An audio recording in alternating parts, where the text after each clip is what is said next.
She was just 13, enjoying a first-class flight, a reward from her dad. Moments before takeoff, a flight attendant demanded she surrender her seat to a white woman from economy. No one spoke up. But a single quiet text to her father transformed everything. Soraya Duval's feet barely grazed the carpet as she settled into the lavish leather of seat 2A. Her legs gently swayed, a quiet buzz of excitement coursing through her. She traced the smooth armrest with her fingers, then gazed out the window at the runway, an expansive ribbon stretching before them. First class, her very first time. It felt surreal. It wasn't her birthday, nor a holiday, nor a significant event. This flight from Portland to New York was her father's way of saying, well done. She had just finished a 2-week STEM leadership camp at Oregon State, the only black girl in her group and also the youngest. Her father, Rennick Duval, had booked her a VIP seat to honor the achievement. He told her on FaceTime the previous night, his wide smile and salt and pepper beard barely concealing his immense pride. I want you to fly like you're heading somewhere important, he'd said, because you are. She'd packed meticulously the night before. Her hoodie lay neatly folded over her tote bag, a fresh notebook tucked inside, and a copy of Octavia Butler's Kindred resting on top, her chosen read for the journey, a recommendation from her dad. Now she reached for the book, opening to a dog-eared page, quickly flipping past the initial chapters. She longed to lose herself in its narrative, perhaps even finish it before they landed. But that wouldn't happen. It began with a subtle movement beside her. A flight attendant with a blonde bob, vibrant lipstick and a badge reading Tamara paused at her row. Tamara gave her a fleeting glance, then consulted her tablet, tapping the screen once before leaning in slightly. Hi sweetie, she said, her voice crisp. There's been a seating issue. I'm going to need you to move. Soraya blinked. Move where? Tamara's smile tightened. We have a preferred guest who requires this seat. I'll find you a spot in the back, it won't take long. Soraya's face reddened. She looked down at her boarding pass, 2A, clear as day. She looked back up. But this is my seat. I didn't do anything wrong. Tamara let out a quiet sigh, shifting her weight. I understand, but sometimes adjustments are necessary. If you'll just gather your belongings, I'll escort you to the other seat. Soraya remained still for a moment, simply staring. She wasn't being disruptive or defiant. She was merely bewildered. The attendant's tone softened slightly. It'll only take a minute, okay? Eyes were now on her. A man in 2B shifted uncomfortably. A woman across the aisle frowned slightly but remained silent. Soraya felt it all.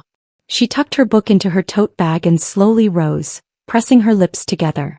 She followed Tamara down the narrow aisle, the gazes still lingering. They placed her in 34C.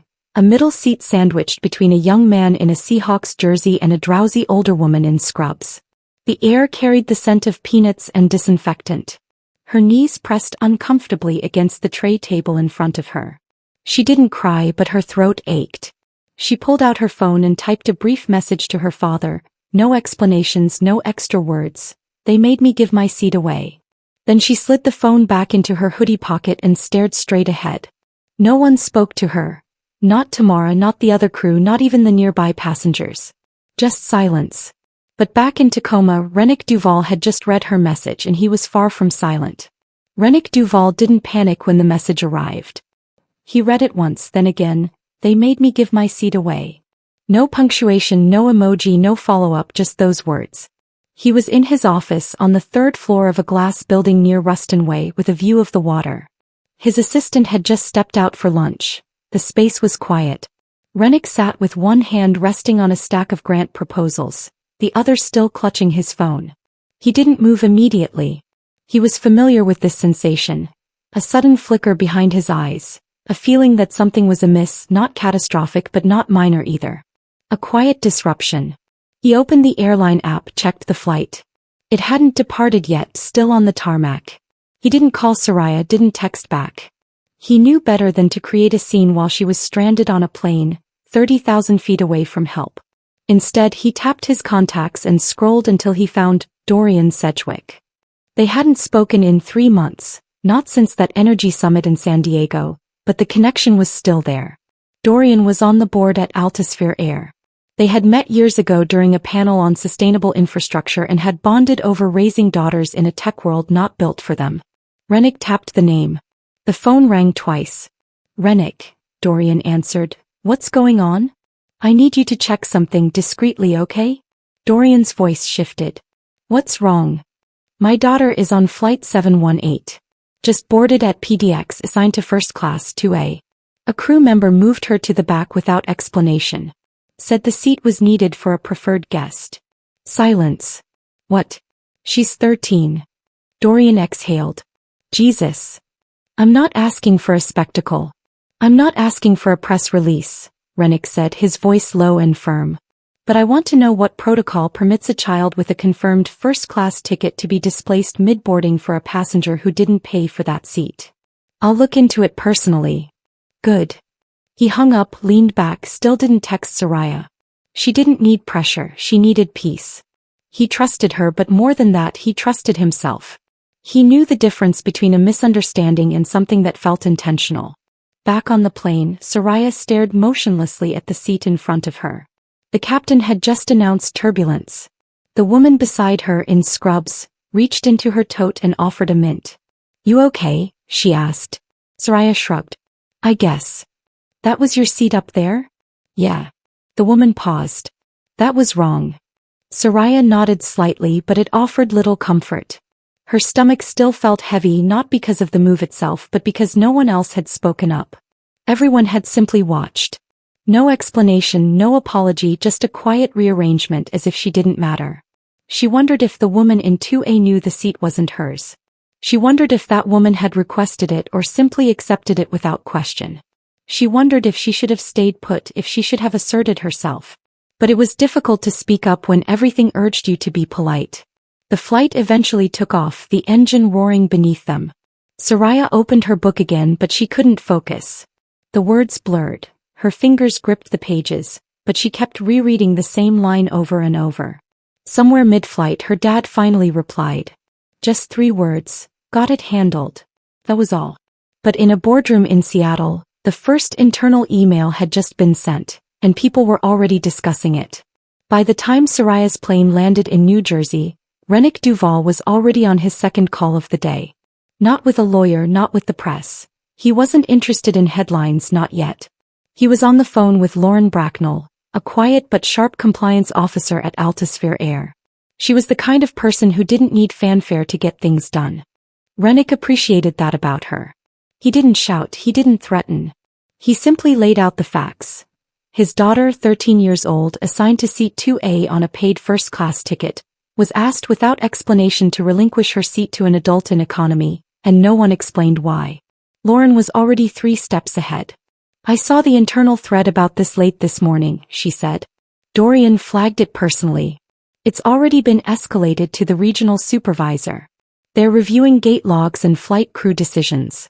I just pulled your daughter's boarding record. Everything's legitimate, she checked in early, no errors. Rennick didn't respond immediately. He gazed out the window of his office, watching a ferry cut through the bay. Then he asked, was the woman who took her seat upgraded due to frequent flyer status? Lauren's voice dropped. That's one possibility, but even then they should have bumped someone without a confirmed first-class seat, and certainly not a minor flying alone. Can you tell me who made the decision? That's what we're investigating. So far it looks like it was initiated by the lead flight attendant, possibly at the gate level 2. Could have been a quick judgment call, but that doesn't excuse it. Rennick leaned forward, his voice measured. This isn't just about a poor decision. This is about who gets protected and who gets displaced without question. Lauren didn't argue. I hear you. I'll keep you updated. He ended the call and leaned back, finally exhaling. He looked down at his watch. Soraya's plane should have landed. He texted, you could. A few minutes later she replied, yeah, just tired. That cut deeper than he expected. Not angry, not even scared, just tired. He stared at her message for a long moment before picking up his phone again. This time he called Tyler Obasai, an old friend who ran a small but respected PR firm in Tacoma. I don't need a press push, Rennick told him, but I want you to monitor social media. Something happened to Soraya today. It might remain quiet or it might not. Either way, I want to be prepared. Tyler didn't hesitate. On it. While Rennick worked the phones, Soraya wheeled her suitcase toward the pickup zone at Newark Liberty. Her Aunt Noreen spotted her from the car, hopped out and waved her over. Soraya offered a small smile. Hey baby. Noreen pulled her into a hug, squeezing her tight. Look at you, my little traveler. Soraya let out a breath she hadn't realized she was holding. Hey, you hungry? We have time before the Holland Tunnel. Want to stop for fries? Yeah, she nodded. Fries sound good. She didn't bring up the flight, not yet.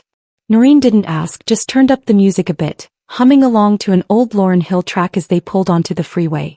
But somewhere between mile markers and toll booths, Soraya's phone buzzed again. A text from a classmate back home. You okay? I saw a post about a kid getting moved off a first-class seat. It wasn't you, right? Her stomach churned.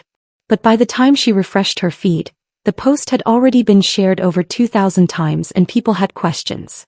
Lauren Bracknell's inbox was overflowing by 7:40 the next morning. Not press, not passengers, but internal flight crew reports, timestamped logs, gate transcripts. Someone from corporate legal had already flagged the flight. The subject line read, PDX 718 seat reassignment priority review. She clicked the folder open and began digging. Flight 718, boarded on time, Gate C4, Portland International Airport, final destination Newark Liberty. Lead Gate Agent, Brenda Heller. Flight Service Manager, Martin Reese. Assigned Lead Flight Attendant, Tamara Gibbons. Lauren's eyes narrowed. Tamara. The same name Rennick had mentioned. She clicked through the incident timeline. There was a log entry about a seat adjustment requested by crew to accommodate a platinum tier flyer, but the name of the flyer was redacted. She picked up the phone and called Martin Reese. He answered on the third ring. Reese, this is Bracknell. You were the on-board manager on 718 yesterday. Yeah. Something wrong. I'm reviewing a reassignment decision, seat 2A. A young girl was moved to the back mid-boarding. Can you walk me through that? Reese sighed long and loud. That was Tamara's call. Said there was a platinum flyer bumped from first class on a previous leg, and corporate told us to prioritize them next opportunity. She flagged the kid's seat, told me it was a booking issue. Did you verify? I asked if the girl had the wrong boarding pass. Tamara said it was a mix-up and she'd handle it. I didn't press. Did you see the passenger? Reese hesitated. Yeah, she looked confused but calm. Lauren's tone sharpened. She's 13. She was flying alone. I didn't know that. Lauren didn't respond. He was already typing. In Tacoma, Rennick stood in his kitchen scrolling through his phone while his coffee brewed. Tyler Obasai had already sent him 3 links. Blog posts, Facebook rants, and a short clip from a TikTok where someone on the flight described a young black girl being pushed out of first class. Rennick read it all without blinking. The comments underneath were already pouring in. Some people were skeptical, others weren't surprised. Then a name appeared, a former Altisphere employee. She didn't say much, just, this isn't the first time I've seen this kind of thing on our routes. Rennick forwarded the post to Lauren, no subject line. Lauren saw it 15 minutes later. She sent him a one-line reply, we're moving on it. Back on the East Coast, Soraya sat in her aunt's kitchen, a bowl of cereal in front of her, mostly untouched. Noreen was on a Zoom call in the next room, but she kept glancing over with quiet concern. Anything you want to talk about, baby? She asked during a break. Soraya shook her head, but her fingers tightened around the spoon. It's fine. Doesn't seem fine. I didn't make a scene, Soraya said softly. I just moved like she told me to. That doesn't mean it was okay. Soraya kept her eyes on the bowl. What was I supposed to do? Argue? No, Noreen said gently, but that doesn't mean you have to carry it like you did something wrong. They sat in silence for a while. The spoon clinked against the ceramic. Then Soraya asked, why didn't anybody say anything? Noreen looked at her. Because most people don't know how to handle things that feel wrong, so they look away. Doesn't make them right. Soraya didn't answer, but she looked out the window at the quiet street outside and wondered how many times things like that happened to kids like her without anyone noticing. Back in Seattle, the audit team held a closed-door meeting. By 11 a.m., Lauren presented the log findings, matching timestamps to witness notes. Several inconsistencies emerged. The biggest, The preferred guest had no logged upgrade, no official rebooking into first class. Tamara had made the decision manually. Her reasoning: she looked tired and deserved to be comfortable. The audit team grew quiet. No mention of Soraya's age, no mention that the seat had been confirmed, just an assumption. One passenger could be moved, the other should be moved. Lauren closed her laptop and surveyed the room. We have a policy issue and a perception problem. We can't ignore it. But 2 floors above, a VP had already received word of the trending post, and a strategy team was preparing for damage control. By late afternoon, a screenshot was ubiquitous. It showed a Facebook post by a woman named Rena Huxley, seated 2 rows behind first class on Flight 718. Her photo captured Soraya standing awkwardly in the aisle, tote bag slung over her shoulder, eyes staring off to the side. The caption read, "This young girl was asked to give up her seat in first class for a white woman from coach." Nobody said a word. Not even the woman who took it. The post wasn't dramatic. It didn't push an agenda. It simply stated the truth plainly. That's why it exploded. Within hours, comments poured in. Why her? Where were the adults? Hashtags followed memes. News aggregators pulled the story into their rotation. Teen booted from first class hit local feeds by dinner time. One outlet in Eugene ran a headline that read, "STEM student gets bumped so preferred guest can sit first class." What resonated wasn't just the seat. It was the image. A young black girl standing politely, not arguing, not complaining, just being told to move and complying. That part struck a chord with people. Soraya hadn't posted anything. She hadn't spoken to a single journalist. She barely checked her phone. But her name had surfaced. Someone tagged her. Someone else linked her dad's company.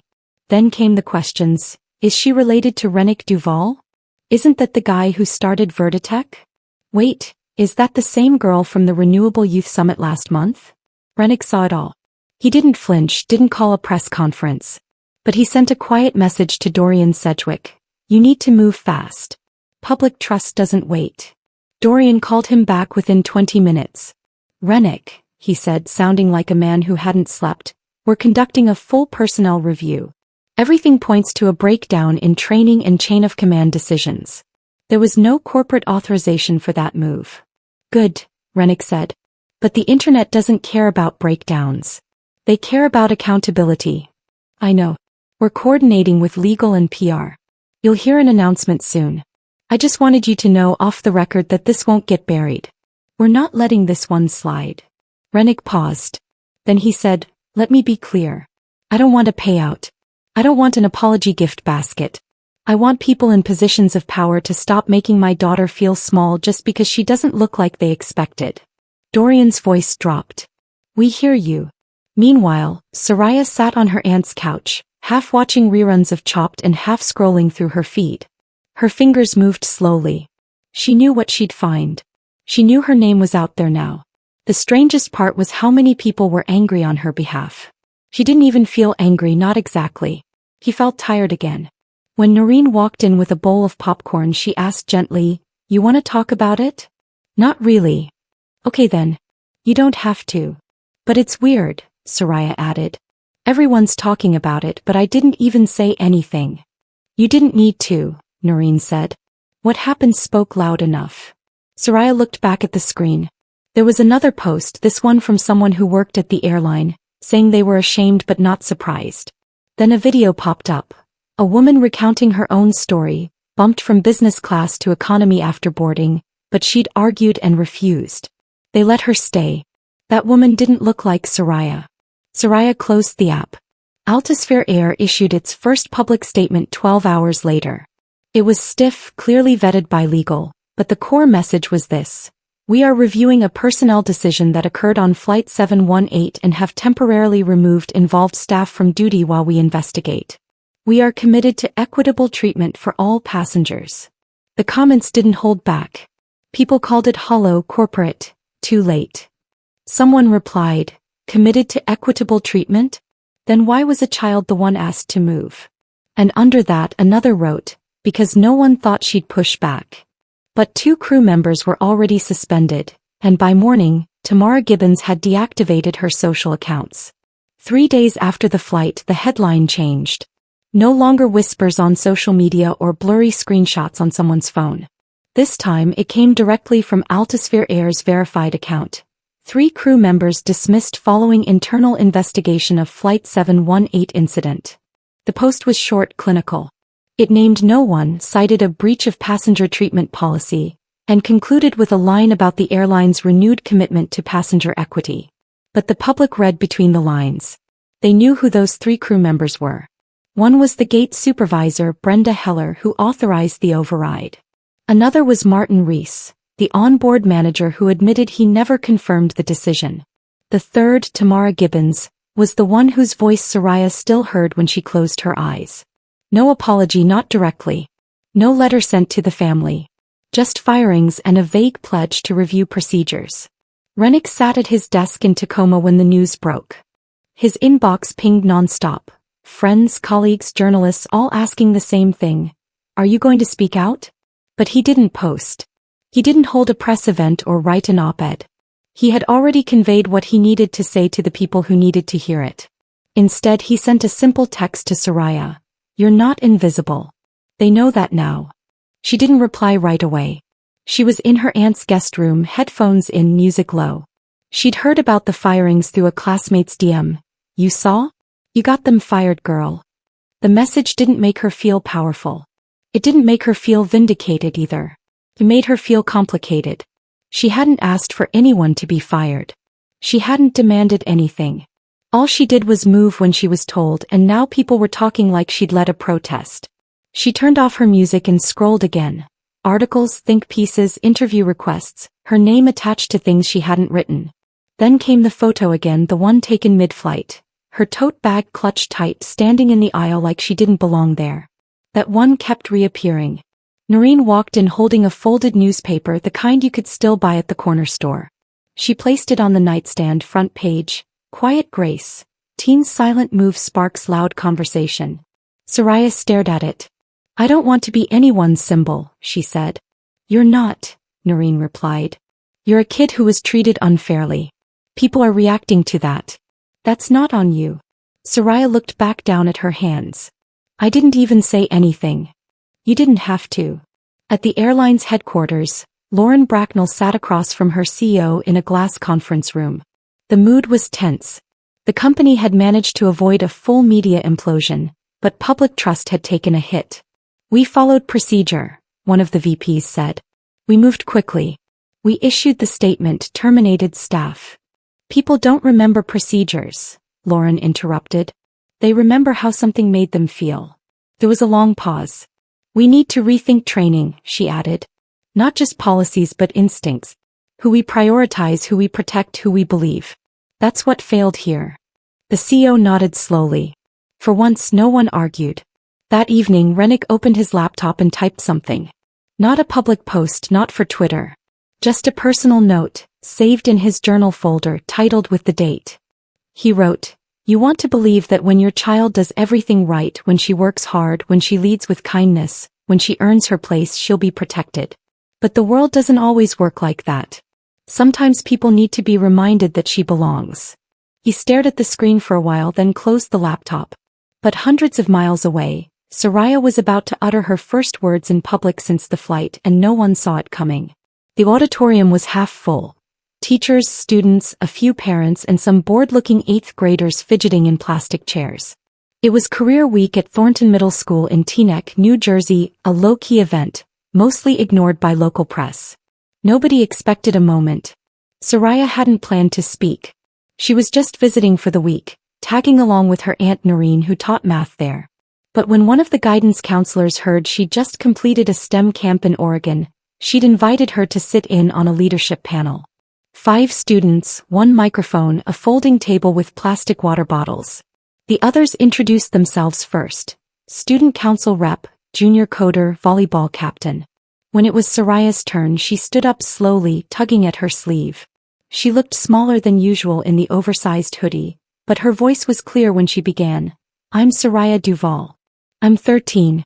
I just finished a leadership camp for girls in science and tech. A few heads turned. Someone whispered. Maybe they recognized the name, or maybe it was the confidence in her voice. She paused, then continued, I want to talk about something different today. Not a job or a goal, but something I didn't expect to learn this year. The room quieted a little. I flew to New Jersey alone last week. My dad gave me a first-class ticket. It was his way of telling me he was proud of me. A few teachers exchanged looks. But right before the plane took off, someone asked me to move. They didn't explain much, just said someone else needed the seat more. Soraya didn't raise her voice. She didn't dramatize it. I moved. I didn't argue. I didn't cry. But later I realized I gave up something I earned. And no one asked the person who took my seat if she had earned it. He let that sink in. The room remained silent. It's not just about a plane. It's about who people expect to be in certain places, and who they think is just visiting. She looked at the students in the front row, some wide-eyed now. Sometimes even when you do everything right, you still get pushed aside. And you start to think maybe you should just stay quiet so you don't make things worse. Soraya gripped the sides of the podium. But I learned something. You don't have to yell to be heard. You don't need a microphone to matter. You just need to know that your place, whatever you worked for, it belongs to you. One of the teachers in the back wiped her eye. So if that ever happens to you, if someone tries to shrink you or silence you, or make you feel like you don't belong where you've worked hard to be, don't believe them. Don't shrink. A long pause. The gym was still. I didn't ask to become a headline. I didn't do anything special. I just didn't disappear. She stepped back. One person clapped, then a few more, then the whole room. Noreen stood off to the side, smiling. She didn't need to say a word. Later that night, back at home, Soraya sat cross-legged on the bed, her phone beside her, screen blank. No apps open, just stillness. She had requests in her inbox. Reporters, talk shows, even a book agent. He ignored them all. What she said at the panel wasn't for cameras. It wasn't for clicks. It was for the kid in the third row who kept staring at the floor, the one who probably needed to hear it the most. And maybe, just maybe, for herself too. Let this be the reminder. Sometimes the world tells people to be silent, to move aside, to stay invisible even when they've done everything right. But those quiet moments of resistance, they echo louder than anything else. You don't always have to fight with fists or fire. Sometimes you fight by staying visible, by standing still, by refusing to disappear. If this story moved you, share it. Leave a comment. And if you've ever been made to feel like you didn't belong, speak up even if your voice shakes. Don't forget to subscribe for more stories like this, real, raw, and rooted in truth.